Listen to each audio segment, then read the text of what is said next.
Food for Thought with Professor David Bitte. A very good morning to you. Thank you so much for joining us on this beautiful Friday morning. Welcome to another segment of Food for Thought with Professor Ndete. Over the last couple of weeks, we have been looking at the whole issue of suicide, and we are still continuing on that whole thread because information is power. And sometimes when we talk about mental health issues, there's a lot of stigma that's associated with it. But you know what? The more knowledge you gain about something, the less the stigma becomes. And when you gain understanding, then you're able to help those who are going through this kind of issues. So, Professor, it's good to have you back again. Professor, I was just wondering, there are those people who have attempted suicide several times. You know, I've had stories of people who attempted suicide 3 or 4 times and they didn't succeed until they came to a place where they decided, God does not want me to die. I've tried 4 times and I've not succeeded. I'm just wondering, what frame of mind is that kind of a person in to attempt to kill themselves more than once and they keep failing? Well, I think the most important, if you get that kind of a person, make sure that you are very careful the way you talk to him. Okay. Obviously, you don't want to give him ideas on what is effective. Because if they took something that was effective, then they would have died a long time ago. Yeah. So one case where we want to put that information away. And if they feel that they have tried several times and God doesn't want them to die, so say, yes, of course, maybe God did want you to die. Can we talk about other things? Because God wants you to live. Yes. A good example was a young man who takes certain medicine. I am not going to mention them. I don't want to give anybody ideas. And he came and he woke up in the morning and he thought he would find himself in hell. He found himself on his bed. And he repeated again and repeated again, and it was not working. And then that's when he decided to say, to open up and say what was happening. Yeah. I think that's where that's a kind of knowledge we don't want patients to know. Although we want the relatives to know that this and that can be very, very. There are certain medicines you take and they are very effective. You take them in adequate doses. Okay. So yes, there are times when it happens that way, and there are even people who jump from heights and they don't die. Yeah. There are even people who hang themselves and the rope rope snaps. does not fall. Yeah, it does not snap. And yes, the rope. Or take poison, it doesn't seem to work. Or take poison and then their system is such that they throw it up and they don't die. So if you get that kind of person who has repeatedly done that and has got all the characteristics of somebody who wants to keep suicide, this is an emergency. You want to treat them and treat them effectively as fast as possible, but also very important to involve the family so that they know exactly what is going on with that person. You cannot treat suicide in absence for the people who care for those people. Yeah. And that is a family, the relatives. Involve them so that they also participate. And I think you made a very important remark when you're opening this session. Many people have problems with some of these conditions because they do not have the knowledge. Yeah.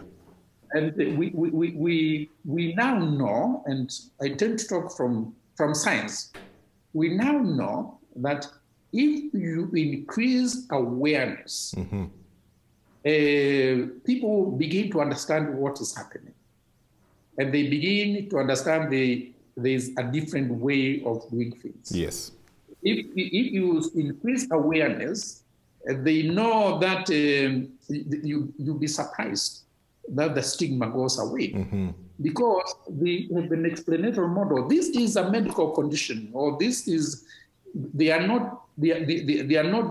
not happening the way it is happening, the way they are feeling because God has forsaken them. Yeah. Or because they are bereaved. So increasing knowledge is very, very important. It's critical. And it's the best way to reduce stigma. And we do know now, and I don't have a graph here, if you have people without knowledge, they tend to be more unhealthy or tend to develop complications more than the people who have an awareness. It's like awareness shifts the risk of an illness, or some illness, towards a better way of or delaying the onset of that illness. Yeah. So awareness, if we all speak like the way we are speaking and increase awareness, I think we can make tremendous difference. Awareness is very important. Okay. What about those people who attempted suicide and it left them with injuries that now become part of who they are, like somebody who tried to jump over a building and now they are a cripple, or somebody who took poison and it ended up damaging their digestive system, so it becomes something they have to live with?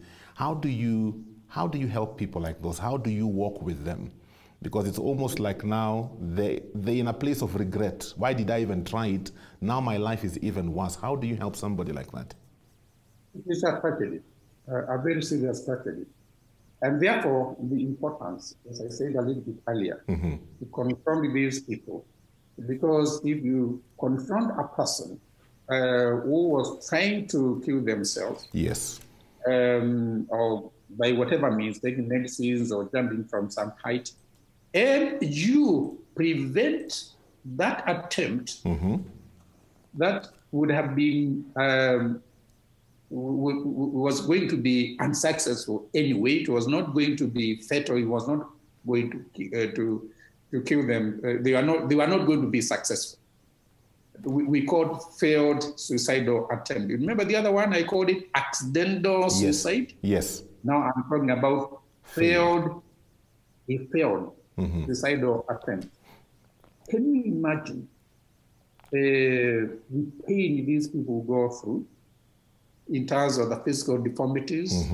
If they set themselves on fire, the scars which are going to live with them for a long time. Yeah.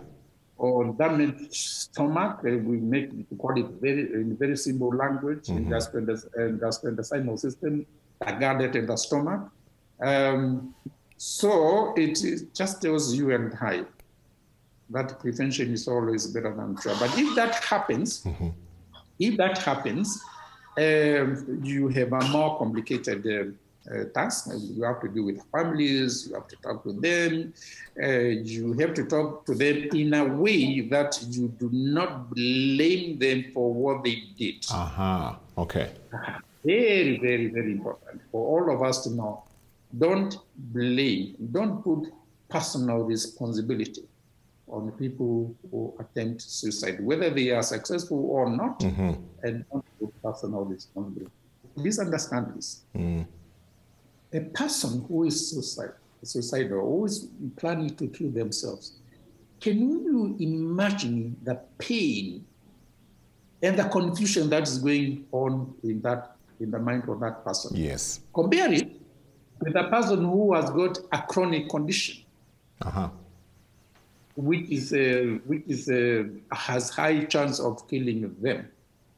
They do all their best to get the best treatment that they can get.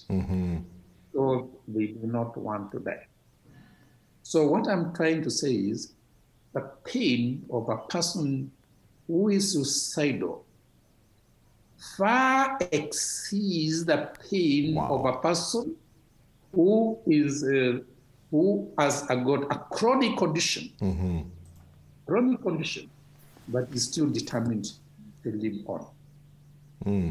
So please, these people, if you look at it that way, you begin to understand why they go the way they want to go. Okay. Suicide is painful. Okay. Does the law say anything about people who attempt suicide and they don't succeed?